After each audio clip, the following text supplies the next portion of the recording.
اطاعت سے پہلے محبت کرو، ورنہ اطاعت میں منافقت کا پہلو ہو سکتا ہے۔ کربلا میں امام علی مقام علیہ السلام کو شہید کرنے والوں نے کہا کہ جلدی جلدی شہید کرو، پھر ہم نے نماز بھی پڑھنی ہے۔ شہید کر کے وہ نماز پڑھنے چلے گئے اور وہاں وہ نماز میں درود شریف پڑھیں گے۔ آل محمد صلی اللہ علیہ وآلہ وسلم بھی کہیں گے اور نماز بھی پڑھیں گے۔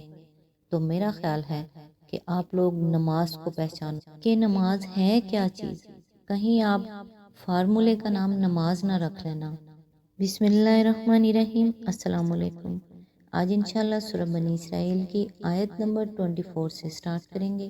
اس کا ترجمہ اور تفسیر تفہیم القرآن سے بیان کروں گی جو اہل سنت جماعت کے لیے ہے۔ اعوذ باللہ من الشیطان الرجیم، بسم اللہ الرحمن الرحیم۔ اور نرمی اور رحم کے ساتھ ان کے سامنے جھک کر رہو اور دعا کیا کرو کہ پروردگار ان پر رحم فرما، جس طرح انہوں نے رحمت اور شفقت کے ساتھ مجھے بچپن میں پالا تھا۔ آیت نمبر 25۔ تمہارا رب خوب جانتا ہے کہ تمہارے دلوں میں کیا ہے۔ اگر تم صالح بن کر رہو تو وہ ایسے سب لوگوں کے لیے درگزر کرنے والا ہے جو اپنے قصور پر متنبہ ہو کر بندگی کے رویے کی طرف پلٹ آئیں۔ اس کی تفسیر ہے، اس آیت میں یہ بتایا گیا ہے کہ اللہ کے بعد انسانوں میں سب سے زیادہ مقدم حق والدین کا ہے۔ اولاد کو والدین کا مطیع، خدمت گزار اور ادب شناس ہونا چاہیے۔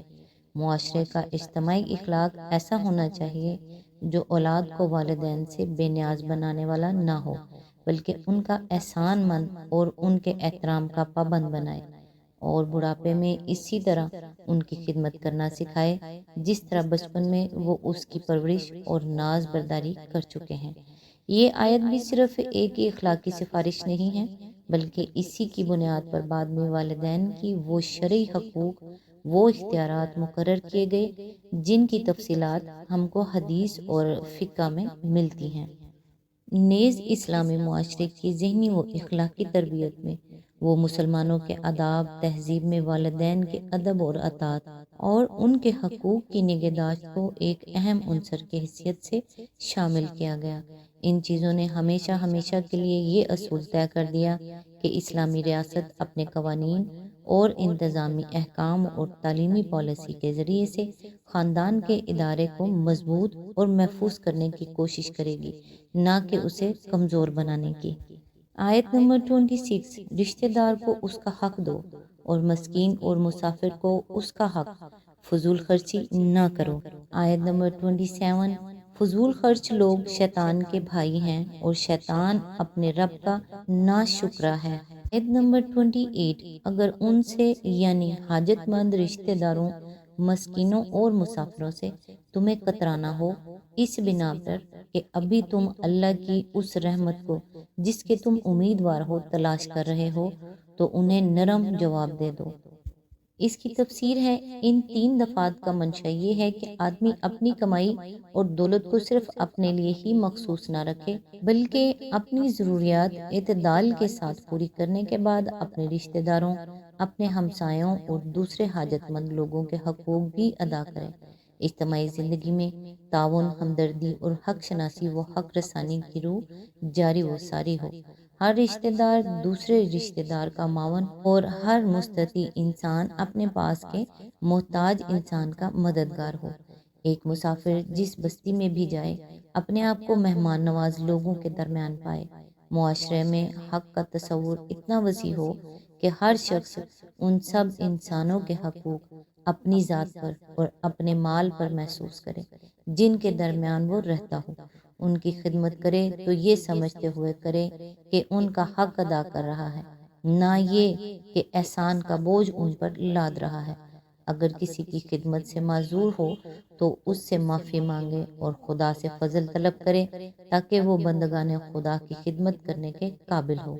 منشور اسلامی کی یہ دفعات بھی صرف انفرادی اخلاق کی تعلیم ہی نہ تھیں، بلکہ آگے چل کر مدینہ طیبہ کے معاشرے اور ریاست میں انہی کی بنیاد پر صدقات واجبہ اور صدقات نافلہ کے احکام دیے گئے، وصیت اور وراثت اور وقف کے طریقے مقرر کیے گئے۔ یتیموں کے حقوق کی حفاظت کا انتظام کیا گیا۔ ہر بستی پر مسافر کا یہ حق قائم کیا گیا کہ کم از کم 3 دن تک اس کی ضیافت کی جائے، اور پھر اس کے ساتھ ساتھ معاشرے کا اخلاقی نظام عملاً ایسا بنایا گیا کہ پورے اجتماعی ماحول میں فیاضی، ہمدردی اور تعاون کی روح جاری و ساری ہو گئی، حتیٰ کہ لوگ آپ قانونی حقوق کے ماسوا ان اخلاقی حقوق کو بھی سمجھنے اور ادا کرنے لگے، جنہیں نہ قانون کے زور سے مانگا جا سکتا ہے نہ دلوایا جا سکتا ہے۔ آیت نمبر 29، نہ تو اپنا ہاتھ گردن سے باندھ رکھو اور نہ اسے بالکل ہی کھلا چھوڑ دو کہ ملامت زدہ اور عاجز بن کر رہ جاؤ۔ اس کی تفسیر ہے، ہاتھ باندھنا ہی استعارہ ہے بخل کے لیے، اور اسے کھلا چھوڑ دینے سے مراد ہے فضول خرچی۔ دفعہ 4 کے ساتھ دفعہ 6 کے اس فقرے کو ملا کر پڑھنے سے منشا صاف یہ معلوم ہوتا ہے کہ لوگوں میں اتنا اعتدال ہونا چاہیے کہ وہ نہ بخیل بن کر دولت کی گردش کو روکیں اور نہ فضول خرچ بن کر اپنی معاشی طاقت کو ضائع کریں۔ اس کے برعکس ان کے اندر توازن کی ایسی صحیح حص موجود ہونی چاہیے کہ وہ بیجا خرچ سے باز بھی نہ رہیں اور بیجا خرچ کی خرابیوں میں مبتلا بھی نہ ہوں۔ فخر اور ریا اور نمائش کے خرچ، عیاشی اور فسق و فجور کے خرچ اور تمام ایسے خرچ جو انسان کی حقیقی ضروریات اور مفید کاموں میں صرف ہونے کے بجائے دولت کو غلط راستوں میں بہا دیں، دراصل خدا کی نعمت کا کفران ہے۔ جو لوگ اس طرح اپنی دولت کو خرچ کرتے ہیں وہ شیطان کے بھائی ہیں۔ یہ دفعات بھی محض اخلاقی تعلیم اور انفرادی ہدایت تک محدود نہیں ہیں، بلکہ صاف اشارہ اس بات کی طرف کر رہی ہیں کہ ایک صالح معاشرے کو اخلاقی تربیت، اجتماعی دباؤ اور قانونی پابندیوں کے ذریعے سے بے جا صرف مال کی روک تھام کرنی چاہیے۔ چنانچہ آگے چل کر مدینہ طیبہ کی ریاست میں ان دونوں دفعات کے منشا کی صحیح ترجمانی مختلف عملی طریقوں سے کی گئی۔ ایک طرف فضول خرچی اور عیاشی کی بہت سی صورتوں کو ازروِ قانون حرام کیا گیا، دوسری طرف بالواسطہ قانونی تدابیر سے بے جا صرف مال کی روک تھام کی گئی، تیسری طرف معاشرتی اصلاح کے ذریعے سے ان بہت سی رسموں کا خاتمہ کیا گیا جن میں فضول خرچیاں کی جاتی تھیں۔ پھر حکومت کو یہ اختیارات دیے گئے کہ اسراف کی نمایاں صورتوں کو اپنے انتظامی احکام کے ذریعے سے روک دے۔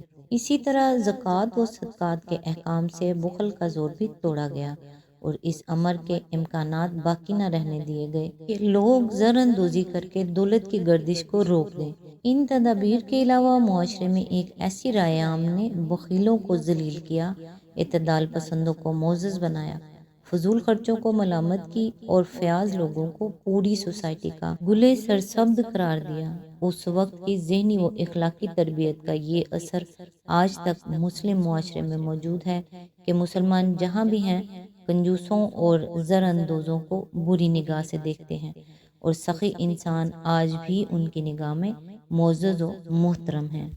آیت نمبر 30، تیرا رب جس کے لیے چاہتا ہے رزق کشادہ کر دیتا ہے اور جس کے لیے چاہتا ہے تنگ کر دیتا ہے، وہ اپنے بندوں کے حال سے باخبر ہے اور انہیں دیکھ رہا ہے۔ اس کی تفسیر ہے، یعنی اللہ تعالیٰ نے اپنے بندوں کے درمیان رزق کی بخشش میں کم و بیش کا جو فرق رکھا ہے، انسان اس کی مصلحتوں کو نہیں سمجھ سکتا، لہٰذا تقسیم رزق کے فطری نظام میں انسان کو اپنی مصنوعی تدبیروں سے دخل انداز نہ ہونا چاہیے۔ فطری نامساوات کو مصنوعی مساوات میں تبدیل کرنا یا اس نامساوات کو فطرت کی حدود سے بڑھا کر بے انصافی کی حد تک پہنچا دینا، دونوں ہی یکساں غلط ہیں۔